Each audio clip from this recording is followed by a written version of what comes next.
Hi, everybody. Thanks for joining me on this informational video for our Washington, D.C. trip in October of 2020. I am Mrs. Wolf. I am a social studies and math teacher here at Belvedere Central. I've been here for 16 years, and we happen to have been taking this trip for 16 years as well. The Washington, D.C. trip has been incredibly popular in the last few years, and this past year we sold out faster than we ever have. So this is only the second time in our 16 years of taking this trip that we had to open up a second group because demand was so high. Not as a sales tactic, I am saying this, but we sold out our trip in 3 weeks. I only was able to secure 12 more tickets to add into our second group of people. All of these students who sign up and take those 12 additional tickets will be a part of the original big group. So they're not going to be a small group on their own. We're all going to be one big group from Central. So if you're interested in signing your student up, or yourself and your student, I would not waste time on this. I think it's going to go really, really fast. All right, let's get into this. So what should you expect in Washington, D.C.? Well, the whole trip itself is all-inclusive, so everything I'm talking about is going to be a part of the trip cost. We're going on a 4-day weekend. Students will not have to miss any school. We're leaving on Friday, October 9th, which is a SIP day, School Improvement Day for teachers. So I get off at 1 o'clock. Students, everybody meets here around 1:30 at Central, and then we take a charter bus into the airport. My preference is to leave Milwaukee. I cannot guarantee that. Sometimes they make us fly out of Chicago. It just depends on what School Tours of America is able to arrange. So when we arrive at the airport, there will be a representative there from School Tours. And he or she will have already checked us in, have all of our tickets. We don't wait in line except at the security line just to pass through. Students do not need any form of identification, which as a parent, that's absolutely terrifying to me that my child could fly without any kind of identification. But students do not need any ID.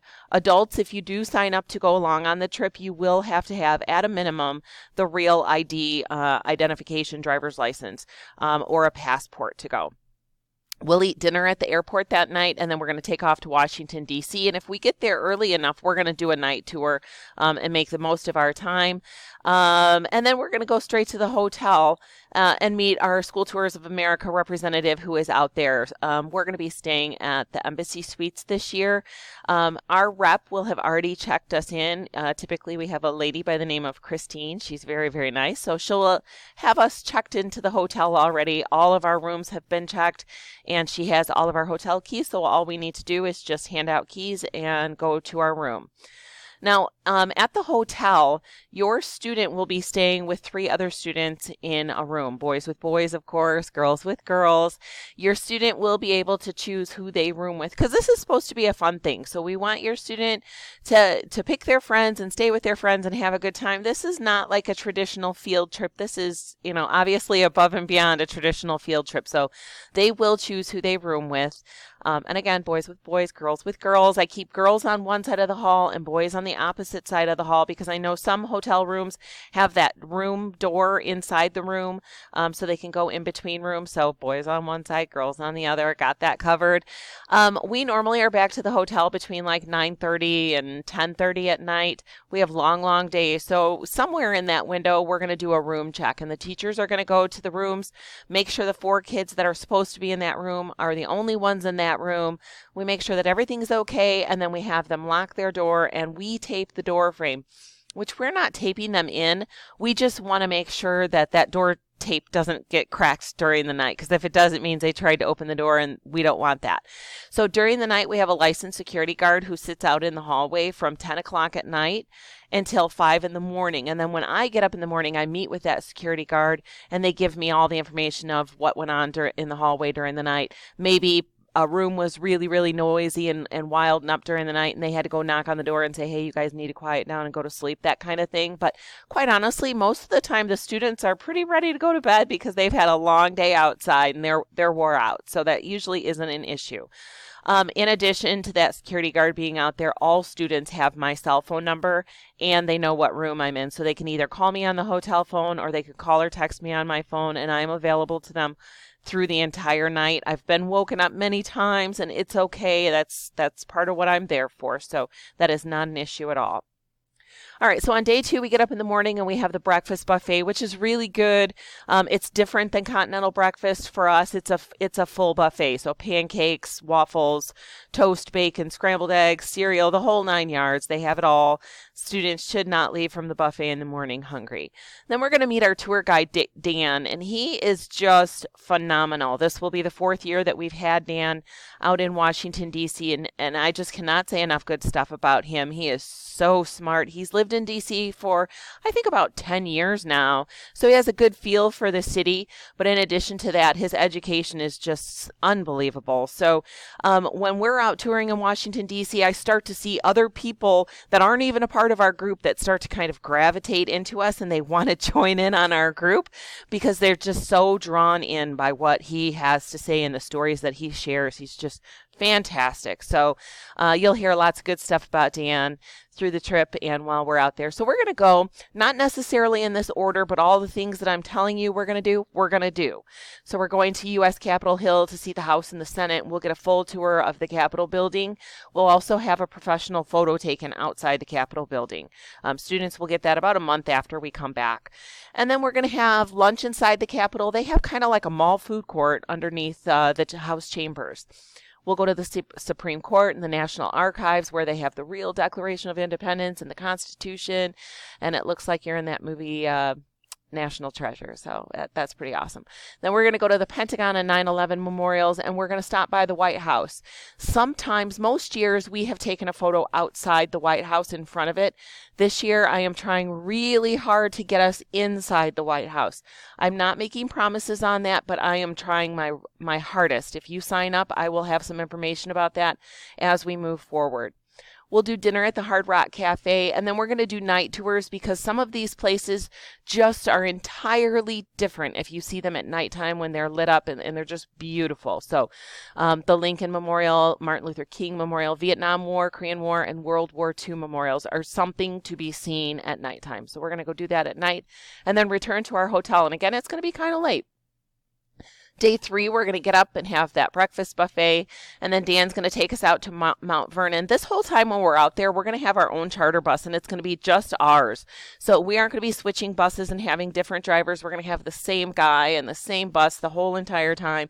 We kind of build this rapport with our driver. That's kind of a fun thing. So they're going to be taking us out there to Mount Vernon, George Washington's home, which is absolutely beautiful. One of my favorite places to go out there. Then we're going to Ford's Theater where Lincoln was assassinated. We'll see the Washington Monument, and then we're actually going to go to the city mall, like the real mall, we're at the shopping center, and have lunch there at their food court.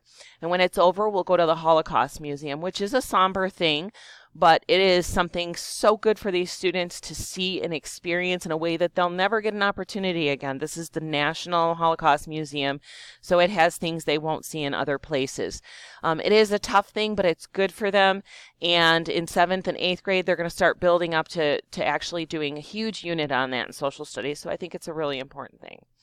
When we leave there, we'll go by Embassy Row where all of our ambassadors are at. We're going to see the Vice President's house, and we'll go by our National Cathedral. And since we kind of had that somber day with the Holocaust Museum, I like to kind of pick the pace up again and take them to an escape room out there. And the kids just have a roaring, laughing, screaming good time, and it's just so fun to listen to them try to do this escape room. So they love it. We're going to go back there, and then we're returning to the hotel a little bit earlier that night, probably 7 or 8 o'clock-ish, and have a pizza party and play games and just get them off their feet, because at that point we've probably walked easily 10 to 15 miles and their feet are sore. So we get off our feet that night. On the 4th day, we're going to do that buffet, and then we're going to go to Arlington National Cemetery and get a nice big tour of the cemetery. And we're also going to go to the Tomb of the Unknown Soldier and watch the changing of the guard ceremony and participate in a wreath laying ceremony. If your student signs up, once we get closer to the actual trip, I will share information with you guys about how a student can apply to be a part of that ceremony. So that information will be coming later. When we leave there, we're going to go see the Iwo Jima Memorial. We're going to go back to the mall and have lunch. And then we're going to go to the Smithsonian, where they have all this cool American cultural stuff from like famous movies and famous musicians, where they have their real stuff. Like last year when we went in there, they had the Batmobile from the movie sitting right in the door, and the kids were they just gobbled that stuff up. So we're going to go back there, and then we're going to fly out of the Baltimore airport. I prefer that airport. It's a little bit bigger. It's not as congested as any of the airports in DC, because this is a big, big travel weekend for student groups, and there'll be thousands of students at the airport that weekend. So I like to fly out of Baltimore. We're going to get back to BCMS, I hope, before 9 o'clock. No promises on that. That entirely depends on school tours, but they know that that's typically kind of where I want to fall. All right, so what's included in it? Everything that I have mentioned, the charter buses, the airfare, hotel accommodations, all of their food. Students could literally come out to Washington, D.C. without $1 on them. But I know that they're going to want to bring money for souvenirs, so don't bank on that. But it literally covers everything. Okay, so the price of the trip, that's what you really want to know. The price of the trip is $14.74 if you register and pay the balance by March 1st. After March 1st, it goes up a little bit to $14.99. Now, you can pay this any way that you want to in one big lump sum. It costs $99 to get your ticket to get registered onto the trip.